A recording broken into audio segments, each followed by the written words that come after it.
Good morning friends, मैं हूं तौफीक। आपका स्वागत है आपके अपने चैनल एक एजुकेशन अड्डा पर, जहां आप शिक्षकों से संबंधित कोई खबर होती है उन खबरों को लेकर मैं आप सबके सामने हाजिर होता हूं। दोस्तों, एक मैं औरंगाबाद से एक खबर निकल कर आ रही है, जैसा आपके अपने स्क्रीन पर देख रहे होंगे। कार्यालय जिला शिक्षा पदाधिकारी औरंगाबाद। तो वहाँ पर जो है शिक्षकों के लिए खासतौर पे जैसा आपको अभी इस वक्त जो है खास करके बीपीएससी शिक्षकों के लिए बीपीएससी टीआरई 1 और टीआरई 2 के लिए नियुक्त विद्यालय अध्यापकों के लिए सेवा पुस्तिका ई सेवा पुस्तिका खोलने की बात कही गई है। जैसा आपको मालूम है कि ई सर्विस बुक जो है वो सिर्फ बीपीएससी शिक्षकों के लिए नहीं होगी, यानी विद्यालय अध्यापकों के लिए नहीं होगी। सभी शिक्षकों का ई सर्विस बुक होना लाजमी है। लेकिन फ़िलहाल के लिए औरंगाबाद ने सिर्फ बीपीएससी टीआरई 1 और टीआरई 2 के शिक्षकों के लिए अभी जो है वो आदेश निकाला है। तो उसमें कौन कौन से फॉर्मेट होंगे, क्या क्या आपको उसमें डॉक्यूमेंट्स देना होगा या क्या क्या आपको भरना होगा, पूरा फॉर्म की शक्ल में दिया हुआ है। तो आपको हम इस वीडियो में दिखाएंगे कि क्या क्या आपको भरना है, कैसा वो फॉर्म होगा, उसको आप कैसे निकाल सकते हैं, उस पीडीएफ को भर के देना होगा तो या फिर कैसे इसका भरा जाएगा। इस सभी की जानकारी इस वीडियो में आपको दिखाने वाला हूं। तो चलिए अंत तक बने रहिएगा सारी जानकारी हासिल करने के लिए। तो चलिए शुरू करते हैं। इस वीडियो को शुरू करने से पहले अगर हमारे चैनल पर नया है, शिक्षकों संबंधित कोई भी खबर पाना चाहते हैं, चैनल को जरूर सब्सक्राइब कर ले, साथ ही साथ बेल आइकन को प्रेस कर ले, जैसे ही कोई वीडियो डालो सबसे पहले उसका नोटिफिकेशन आपको मिल जाए। तो चलिए एक तरफ से जानते हैं, सभी फॉर्मेट को देखते भी हैं।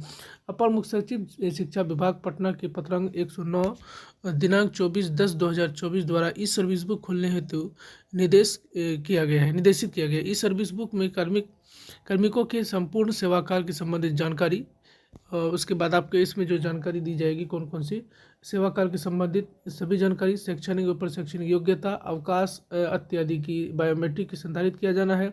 तथा लोग सभी प्रखंड शिक्षा पदाधिकारी औरंगाबाद को निर्देशित किया जाता है कि बीपीएससी टीआरई 1 टीआरई 2 के नियुक्त विद्यालय अध्यापकों की सेवा पुस्तिका खोलकर उनके सभी प्रविष्टियां अंकित करते हुए सत्यापित किया जाए एवं प्रखंड लेखपाल प्रखंड परियोजना प्रबंधन के माध्यम से अधोहस्ताक्षरी कार्यालय में प्रति हस्ताक्षरित करते हुए उपलब्ध कराई जाए। किसी भी गलत प्रविष्टि के लिए विद्यालय अध्यापक के साथ संबंधित विद्यालय के प्रधान अध्यापक एवं प्रखंड शिक्षा पदाधिकारी जिम्मेदार होंगे। तो यहाँ पर अगर किसी तरह की कोई गलती हुई तो विद्यालय अध्यापक के साथ साथ प्रधान अध्यापक और साथ में प्रखंड शिक्षा पदाधिकारी तीनों को एक मतलब ये जिम्मेदारी दी गई है कि अगर आप कहीं गलत हैं, अगर आपने किसी तरीके से गलत काउंसलिंग करा लिया, गलत तरीके से बहाल हो गए, साथ में प्रधान अध्यापक ने आपका साथ दिया, साथ ही प्रखंड शिक्षा पदाधिकारी का भी इसमें किसी तरह का रोल है, तो इन तीनों पर कार्रवाई होने की पूरी संभावना है, जैसा यहाँ पर बताया गया है। चलिए आगे देखते हैं। और नोट में दिया गया है खासतौर पर कि विद्यालय अध्यापक के द्वारा योगदान तिथि से अवगतन, आकस्मिक अवकाश, विषय अवकाश, अतिरिक्त सभी प्रकार के अवकाश का उपभोग किया गया तो इस प्रक्रिया के सेवा पुस्तिका का निश्चित रूप से किया जाए। यानी किसी तरह का अगर उसने छुट्टी लिया तो उसको जरूर इसमें दर्शाया जाए। संचिका पर जिला शिक्षा पदाधिकारी औरंगाबाद का अनुमोदन प्राप्त है। यानी ये सारी चीज़ें औरंगाबाद के जो जिला शिक्षा पदाधिकारी है उनका अब क्या कहते हैं उनका अनुमोदन होना जरूरी है। तो आगे देखिए आप फॉर्मेट किस तरह का है, ये तो हुआ आपका जो नोटिस है वो, उसके बाद फॉर्मेट किस तरह का है वो देखते हैं। आपको हम दिखाते हैं फॉर्मेट।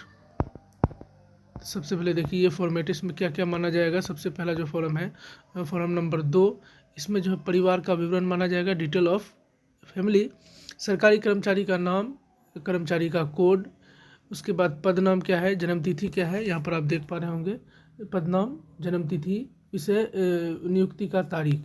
उसके बाद उसके नीचे जब हम चलते हैं तो यहाँ पर परिवारों के सदस्यों की संख्या, जन्म तिथि, अधिकारी के साथ संबंध और कार्यालय अध्यक्ष,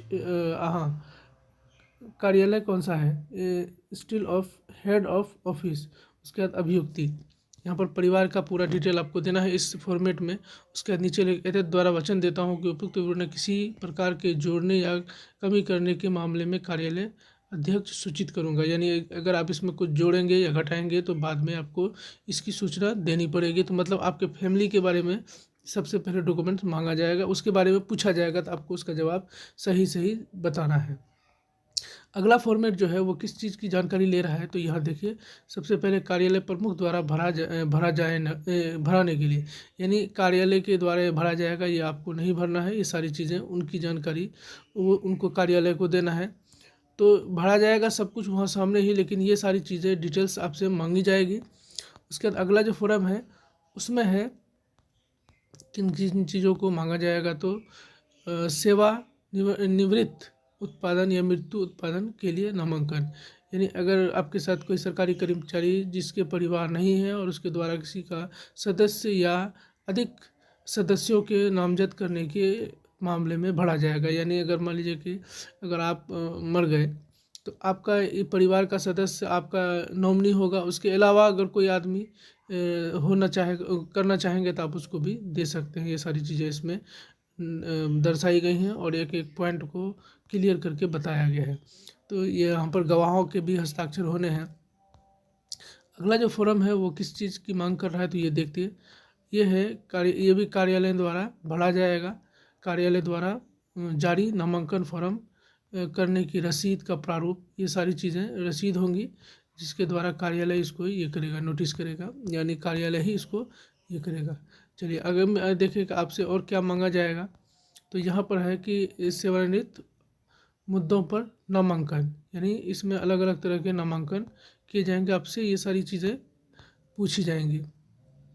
आखिरी में जो है आपका पूछा जाएगा सारा पूरा डिटेल, आवेदक का नाम, पिता पति नाम, कोटि, जाति, जन्म तिथि, स्थायी पता, वेतन, फोटो और नॉमिनी फॉर्म, योगदान का नमूना, यानी आपने जो योगदान लिया है उसमें क्या क्या, बिहार लोक सेवा आयोग के पटना की विज्ञप्ति संख्या के माध्यम से भर्ती, टीआरई 1 या टीआरई 2 में अनुकाल मांग, यानी आपका रोल नंबर, आपके पिता या पति का नाम, पता, विद्यालय, अध्यापक 1 से 5 या 6 से 8, 9 से 10, 12 कितने में है, उसकी क्या कहते हैं उत्तीर्ण हासिल करने का बीपीएससी द्वारा घोषित परिणाम की आवंटित जिला के आधार पर कराए गए काउंसलिंग के फलस्वरूप जिला शिक्षा पदाधिकारी औरंगाबाद के पत्रांक संख्या, ये सब देना होगा। काउंसलिंग में सउन्मुखीकरण आमंत्रण के पत्र संख्या, दिनांक और वैधिक नियुक्ति पत्र का निर्गत किया गया, जिला पदाधिकारी औरंगाबाद के पत्रांक संख्या, दिनांक, विद्यालय पदस्थापन द्वारा विद्यालय का नाम, ये सारी जानकारी आपको इसमें एक तरफ से देना है। तो ये सारी जानकारी देने के बाद आपका जो है ई सर्विस बुक बनकर तैयार हो जाएगा। तो कैसा लगा ये जानकारी, मुझे उम्मीद है कि आपको ये जानकारी अच्छी लगी होगा। तो लाइक और शेयर जरूर करें। साथ ही साथ हमारे चैनल पर नए हैं, शिक्षकों से संबंधित कोई भी खबर पढ़ना चाहते हैं तो चैनल को जरूर सब्सक्राइब कर लें। साथ ही साथ बेल आइकन को प्रेस कर लें, जैसे कोई वीडियो सबसे पहले उसका नोटिफिकेशन आपको मिल जाए। बहुत बहुत धन्यवाद।